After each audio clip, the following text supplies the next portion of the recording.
This is the time of the year when parents sign up their kids and they head on their way to summer camp. Betsy is here, and there are more than just traditional camps these days. Yeah, you've probably heard of something like a day camp, sports camps, Absolutely. church camp, Girl Scouts, Boy Scouts camps, but more and more technology camps are proving to be a popular option. Take a look.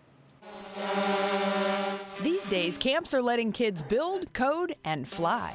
The kids get really excited when they're actually working with kind of the guts of the drone. Campers ages 11 to 17 actually build their own drones at Fly More Academy camps in North Carolina and Georgia. Wiring, soldering, and programming to prepare for liftoff. The parents love that their kids are not just having fun with drones, but also learning some skills as well and learning some engineering concepts to go with it. Okay, this should be it. STEM and tech camps want kids to learn, but without it feeling like school. It's giving them hands-on experience with things that interest them. They're not just playing video games in the summer, right? They're learning how to make them. ID Tech camps serve campers ages 7 and up with locations nationwide, including here in Northeast Ohio at Case Western Reserve University.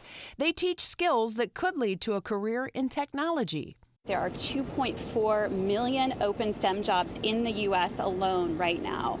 With all those jobs, ID Tech and other camps like it are trying to attract more girls. Enrollment's doubled over the last 3 years, but girls still make up less than 30% of campers. We've really got to spark that interest and nurture that interest, especially with girls.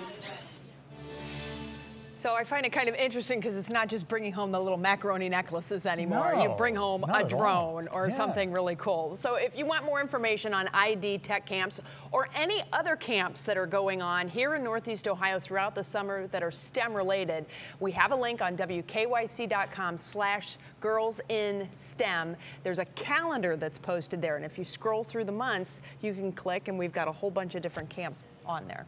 Okay, so there you go.